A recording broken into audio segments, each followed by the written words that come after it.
Our Seder concludes with the story of Gadya, the story about that one goat who's consumed by the cat, subsequently bitten by the dog, etc., etc. And the question is, why do we finish our Seder with this story? And frankly, what's it all about? What's Gadya all about? Ramosha Wolfson, the Mashgiach at Yeshiva Torah V'das, explains that this story is the perfect culmination of an entire evening of telling over Sipur Yetziat Mitzrayim. Because the evening of the Seder is all about, it's a lesson in Emunah and faith. The goal of this evening is to be able to strengthen our own Emunah, our own faith, and to be able to communicate that to our children.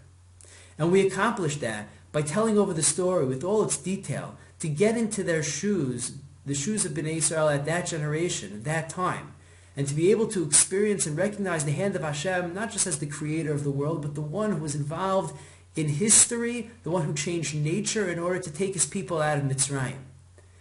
And the goal of the evening is that we should emerge with our own Emunah strengthened. And now we come to Gadya. Gadya presents us with a major challenge to our faith. Because if you think about the story, what happens? You have a goat, and the goat is attacked by a cat, which means the cat is in the wrong. And therefore, when the dog bites the cat, the dog is taking care of justice. And if you just follow the story back and forth, who's right, who's wrong? So if the dog is right, that means the stick is wrong. If the stick is wrong, that means the fire is correct. If the fire is acting appropriately, that means the water is acting inappropriately. And therefore the ox is in the right. And if the ox is acting correct, then the slaughterer is wrong. And if the slaughterer is wrong, that means that the Malach HaMavet, the angel of death, is right. And if the angel of death is right, that means HaKadosh Baruch Hu is wrong?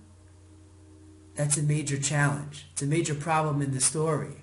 Where's the justice of Hashem?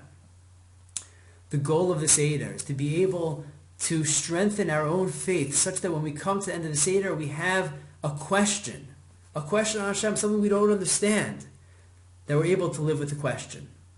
That we're able to walk away from the Seder with this question mark, which we don't answer.